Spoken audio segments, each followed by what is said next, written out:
உன் மீது எனக்கு இருக்கும் அன்பானது எல்லையே இல்லாதது. நீயே என்னை மறந்தாலும் நான் உன்னை மறக்க மாட்டேன். நீயே என்னை விட்டு விலகிச் சென்றாலும் நான் உன்னை விட்டு விலகிச் செல்லவே மாட்டேன். நீ எனக்கு எவ்வளவு முக்கியம் என்று எனக்கு மட்டும்தான் தெரியும். எப்பொழுது விட்டு கொடுக்க வேண்டும், எப்பொழுது பிடிவாதமாக இருக்க வேண்டும் என அறிந்து வாழ்வதும் ஒரு கலைதான். கவலைகளுக்கு பெரிதாக முக்கியத்துவம் கொடுக்கவில்லை என்கின்ற போது அதுவும் பெரிய அளவில் கஷ்டத்தை நமக்கு கொடுப்பதில்லை. அதை நீ புரிந்து கொள். கடந்த காலகட்டத்தில் தவறாக எடுத்த பல முடிவுகளின் விளைவுகள் தான் நிகழ்காலத்தில் நிதானமாக முடிவுகளை எடுக்க நமக்கு நிர்பந்திக்கும். அதை நீ யோசித்து வைத்துக்கொள். மன அமைதி வேண்டுமானால் எவருடைய வார்த்தைக்கும் நீ மறுத்து பேச வேண்டாம். அமைதியாக இருந்தாலே போதும். சிறிது காலமாக உனக்குள் இருந்த மனப்போராட்டத்திற்கு இப்போது விடை கிடைக்கும் நேரம் வந்துவிட்டது. அதற்கான விடையை தேடி நீ எங்கும் போக வேண்டாம். அதுவே விடை தேடி வந்து கொண்டிருக்கிறது. இதை நோக்கி உன்னை வேண்டி என்னிடம் வந்து நின்றாயும் அதனை உனக்கு அள்ளித்தர நான் வாழ்ந்திருக்கிறேன். மன நிறைவுடன் நான் அள்ளி அள்ளி கொடுப்பதை நீ பெற்றுக்கொள். நீ வாழ்ந்த இந்த வாழ்க்கையில் பலவற்றை நீ இழந்து விட்டாய். ஆனால் இன்று இழந்ததை புதுப்பித்துக் கொடுக்க நான் வந்திருக்கின்றேன். தன்னை பற்றி பெரு நல்விதமாகத்தான் நினைக்க வேண்டும் என்பதை நீ எப்பொழுதும் விரும்பக்கூடாது. உன்னுடைய இயல்பு மாறாமல் நீ இரு. படைத்தவருக்கு தெரியும் யார் சிறந்தவன் என்று. தனிமையில் அழுகை, காரணம் தெரியாத சோகம், நலமா என கேட்டால் கொட்டிவிட தயாராய் இருக்கும் கண்ணீர், அத்தனையிலிருந்தும் நான் உன்னை கண்டிப்பாக விடுவிப்பேன். நான் உனக்கு துணையாக இருக்கின்றேன். கதறி அழுதது எல்லாம் போதும். கதறி அளவும் முடியாமலும் கண்ணீரை அடக்க முடியாமலும் எதையோ நினைத்து சந்தேகத்தில் பயந்து கொண்டே இருக்கின்றாய். வீதியில் நீ கடந்து சென்ற பாதையை நான் நிச்சயம் அறிவேன். உனக்கான கள்ள காலம் நெருங்கிவிட்டது தங்கமே. விரைவில் உன் நலம் நிச்சயமும் கிடைக்கும். இழந்தது எதுவாக இருந்தாலும் அதை பற்றி நீ பயப்படாதே. அதை விட மிக பெரிதாகவே சிறந்ததாகவே பல மடங்கு நன்மையுடன் உனக்கு கிடைக்கும்படி நான் அருள் புரிகிறேன். நிச்சயம் கிடைக்கவும் செய்வேன். எதை பற்றியும் சிந்திக்காதே. நல்லது மட்டுமே நினை. உன் வாழ்வில் பல நல்ல நல்ல அற்புதங்கள் மாற்றங்கள் எல்லாம் நடக்கப் போகின்றது. என்னை சரணாகதி அடைந்தவர்கள் துன்பத்தில் விழும் தருவாயில் எனது 4 கரங்களையும் கொடுத்து அவனை மேலே எழச் செல்வேன். நான் அவனை முழுமையாக கண் இமை காப்பது போல காத்து கொண்டிருக்கிறேன். இந்த அப்பா நான் உனக்கு துணை இருக்கும் போது என்னை மீறி உன்னை எதுவுமே நெருங்காது. இறைவா, நடத்தியதும் நீ, நடத்தப் போவதும் நீ. இனி நடப்பவை அனைத்தும் நன்மையாக தருவதாக இருக்கட்டும் என்று நீ என்னிடம் கேட்டாய் அல்லவா? அது நடக்கப் போகிறது.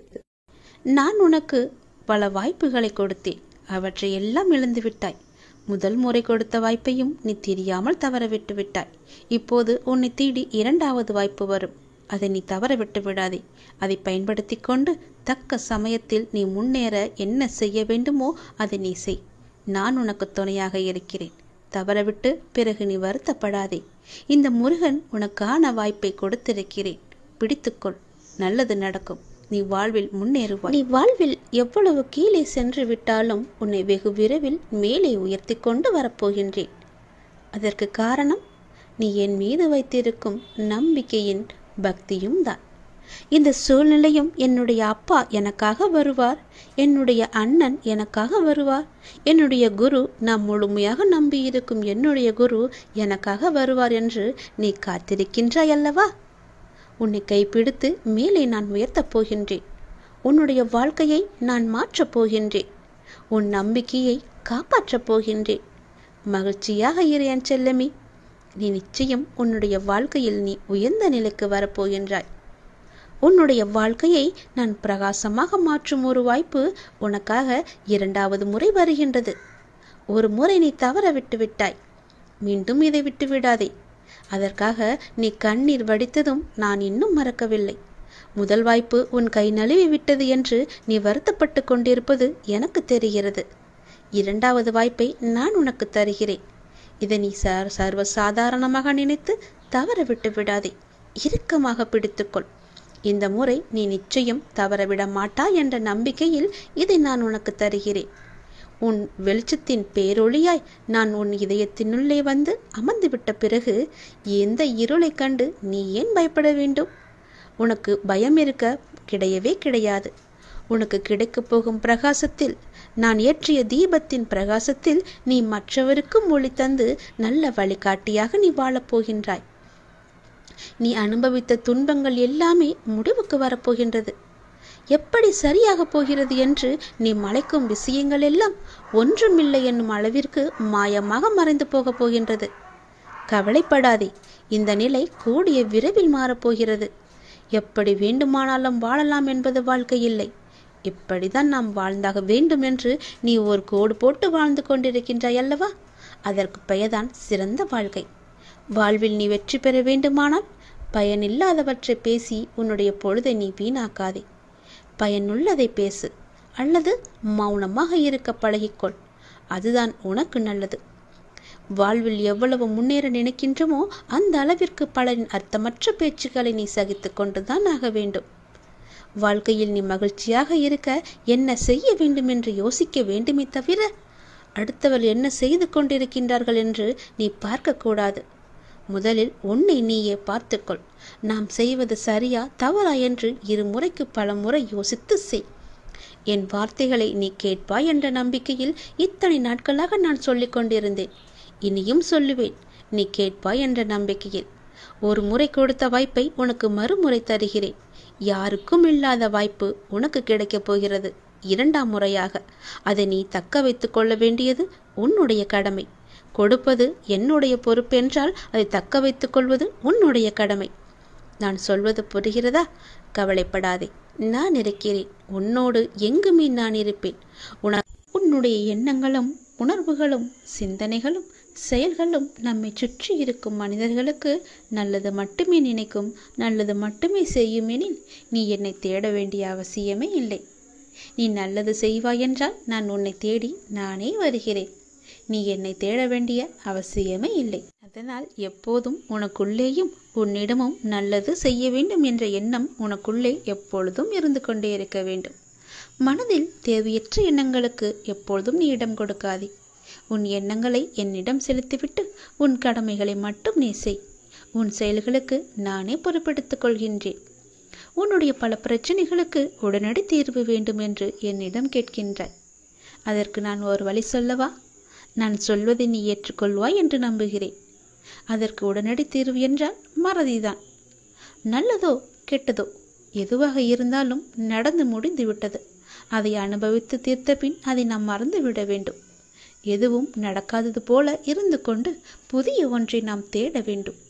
அந்த புதிய ஒன்று நம்முடைய ஆனந்தத்திற்கு நம்மை அழைத்து செல்வதாக இருக்க வேண்டியது அவசியம். அதை நீ மறந்துவிடக்கூடாது. நடந்து முடிந்ததை நினைத்து நீ வருத்தப்படவும் கூடாது. நம்மை விட்டு போய்விட்டதே என்று கவலைப்படவும் கூடாது. நிறைய விஷயங்களில் மறதி இல்லாததால் தான் நிம்மதி என்ற உணர்வு நம்மிடம் இல்லாமலே போகின்றது. எதிர்பார்ப்பு என்ற ஒன்று தோன்றி நிம்மதியை குலைக்கின்றது. ஏமாற்றம் என்ற பாதிப்பு நிலை நம்மை திசை திருப்பி நிம்மதி என்ற உணர்வை பறித்து கொள்கின்றது. கோபம், பழிவாங்கும் எண்ணம் போன்றவற்றை அது தானாகவே தூண்டிவிடும். இவற்றையெல்லாம் தவிர்க்க வேண்டுமானால் நான் சொல்வது ஒன்றே ஒன்றுதான். நேற்றைய சூழலை இன்றைக்கு நீ மறந்துவிடு. யதார்த்தத்தில் மட்டுமே வாழ பழகு. அந்த நேரத்தில் மனக்கட்டுப்பாட்டை பிரயோகிக்க நீ கற்க வேண்டும். விஷய பாதிப்புகளை நினைத்து கொண்டிருக்காமல் மனதை கட்டுப்பாட்டுக்குள் வைத்துக் கொள்ள வேண்டும். நமக்கு பிடிக்காத ஒன்று நடந்தால் உடனே எதிர்ப்பை வெளிக்காட்டும் நிலையை மாற்றிக்கொள்ள வேண்டும். அமைதியாக இரு. அது நமக்கானது அல்ல. நம்மை பற்றி அவர்கள் பேசவில்லை, நம்மை விட்டு அது போகவில்லை என்ற எண்ணத்தில் நீ வந்துவிடு. பழிவாங்குதல் போன்றவற்றை செய்வதை நீ தவிர்க்க வேண்டும். விமர்சனம் செய்வதை விட்டுவிட வேண்டும். இப்படி பல விட வேண்டியவற்றை விட்டால் மட்டுமே உனக்கு வேண்டியது எல்லாம் வரும். வர வேண்டியது என்று காத்திருந்தது எல்லாம் உனக்கு கைக்கு வந்து கிடைக்கும். நமது இந்த செயல்களால் என்ன நன்மை கிடைத்துவிடும் என யோசித்தால் நாம் பிறரை பாதிப்புக்கு ஆளாக்க மாட்டோம். நாமும் பாதிக்கப்பட மாட்டோம். இல்லாவிட்டால் விஷய பாதிப்புகள் நம் மனதை கொந்தளிக்க செய்து ஆனந்தம் என்ற உணர்வை அடியோடு சாய்த்துவிடும். மூன்றாவதாக மனதை வேறு வழிகளில் செலுத்த வேண்டும். நடந்து முடித்ததையே நாம் நினைத்து கொண்டிருந்தால் நிம்மதி நம்மிடம் எப்போதுமே இருக்காது. நமக்கு கிடைக்கவும் கிடைக்காது. அது ஒரு எட்டா கனியாகவே எப்போதும் இருக்கும். மனதில் நமக்கு தெளிவும் பிறக்காது.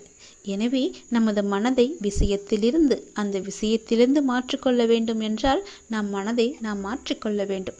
அதை நாம் மறந்தே விட வேண்டும். என்றாவது ஒரு நாள் போனால் போகட்டும் என நினைக்கத்தான் போகின்றோம். அதை இப்போதே நினைத்து பாருங்களேன். அது நடந்து வெகு காலத்திற்கு பிறகு நினைக்காமல் உடனே நினைத்தால் விளைவு நன்றாக இருக்கும் அல்லவா?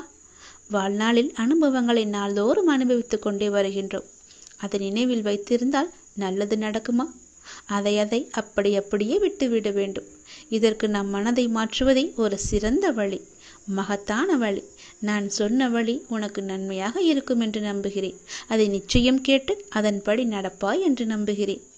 அதன்படி நடந்தால் நிச்சயம் உன் வாழ்வில் பல நிம்மதிகள் உன்னை வந்து சேரும். சந்தோஷங்களும் தானாகவே வரும். நிம்மதிக்கான வழியை நான் காமித்து விட்டேன். அந்த வழியில் போவதும் போவாமல் இருப்பதும் உன்னுடைய கையில் தான் இருக்கிறது, உன்னுடைய மனதில் தான் இருக்கிறது. எப்படி போக வேண்டுமோ போய்க்கொள். நான் சொல்வதை உன்னிடம் சொல்லிவிட்டேன். பிறகு உன் இஷ்டம்தான். இன்பங்கள் நிறைந்த வாழ்க்கையை உனக்கு தயார் செய்து வைத்திருக்கின்றேன். சந்தோஷம் நிரம்பி வழியும்.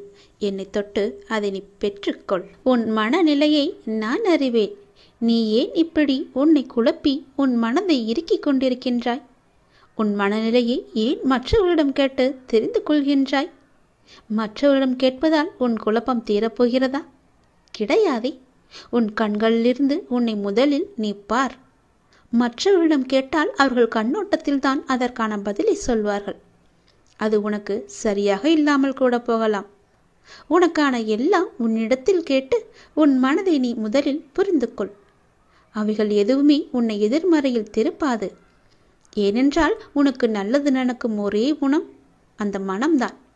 ஏங்கி நிற்கின்ற உன் மனதை பார்த்தால் என் மனம் துடிக்கின்றது. உனக்கானவையை நீ சுயமாக சிந்தித்துப்பார். அதை பழக்கமாக்கிக்கொள். அதனால் நீ எதற்கும் பயப்படாதே, கலங்காதே, பயப்படாதே, குழப்பமும் அடையாதே. உன்னில் நிச்சயம் வெற்றி என்ற தீபத்தை நான் தான் எப்போதோ ஏற்றி வைத்திருக்கின்றேனே. பிறகு ஏன் இந்த உன் மனக்குழப்பம்? நீ அறிய வேண்டியது என்னவென்றால், உனது செயலில் மனம் அலைந்து திரியாமல் உன்னை சார்ந்தவர்களுக்கும் உனது அருகில் உள்ளவர்களுக்கும் நன்மையளிக்கும் விதமாக எனது மொழிகளை ஏற்று ஒரே நிலைப்பாட்டுடன் செயல்படு. அது அனைவருக்கும் பயனளிப்பதாக இருக்கும். இந்த பிறவியில் மட்டுமல்ல, ஒவ்வொரு பிறவியிலும் என்னில் சார்ந்தடைந்த உங்களை வழிநடத்த என்னுடைய அனுபூதிகள் தோன்றிக்கொண்டே இருக்கும். ஏதாவது ஒரு ரூபத்தில் நான் உனக்கு துணை இருந்து கொண்டே இருப்பேன். எப்போது வேண்டுமானாலும் நீ என்னை கூப்பிடலாம். நான் உனக்கு துணையாகவே இருப்பேன். நீ எதை விதைக்கின்றாயோ அதுவே முளைக்கும். எதை நீ மற்றவர்களுக்கு செய்கின்றாயோ அதுவே திரும்ப வரும். அதனால் உன்னுடைய வம்சாவளியெல்லாம் செழித்து வளர நீ இப்போதிலிருந்து நன்மையை செய்ய பழகிக்கொள். உன்னுடைய கர்மாக்களை எல்லாம் இப்பொழுதே குறைத்துக்கொள். உனக்கு நிச்சயம் அது துணையாக இருக்கும்.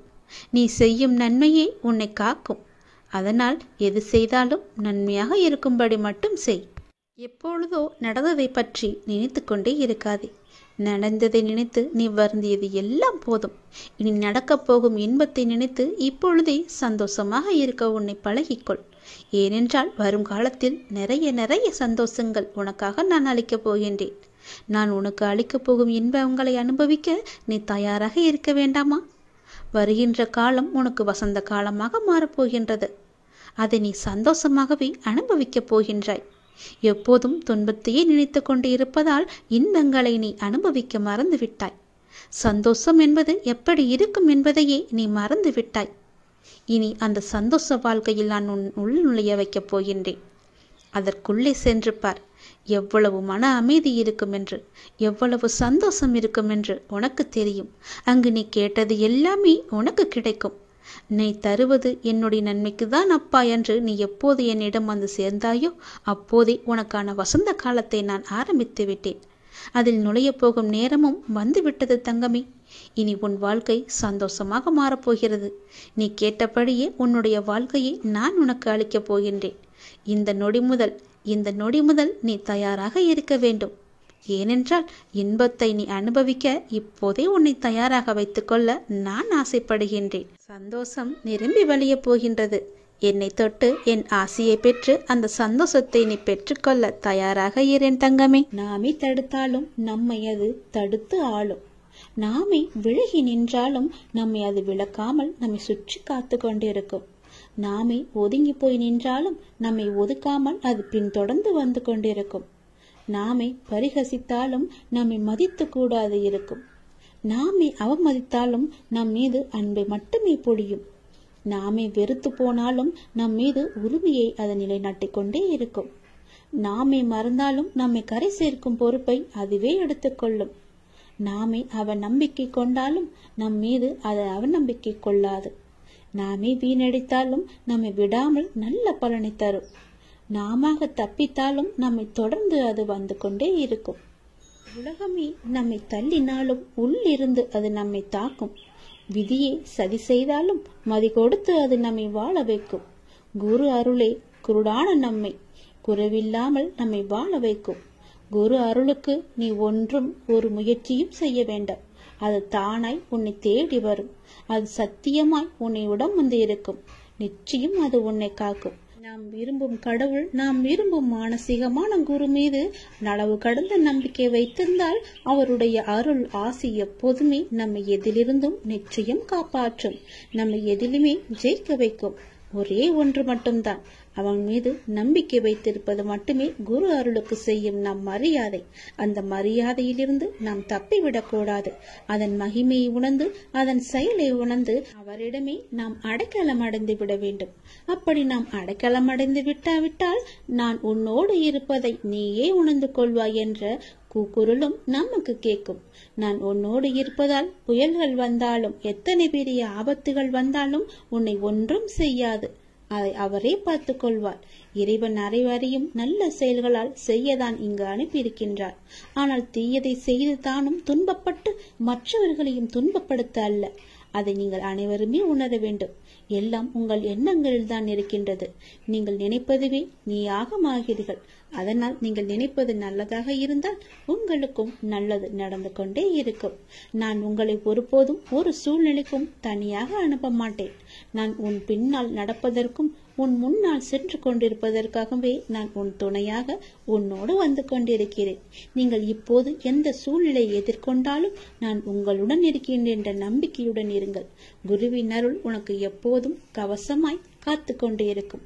என்னை அருகாமையில் வைத்து பார்த்தாலும் சரி, தூரத்தில் இருந்து பார்த்தாலும் சரி, என்னுடைய அருள் உனக்கு நிச்சயம் பரிபூரணமாக முழுவதுமாகவே கிடைக்கும். நீ அதிலிருந்து எவ்வளவு பெரிய துன்பத்தில் இருந்தும் எளிதாகவே கடந்து வந்து விடலாம்.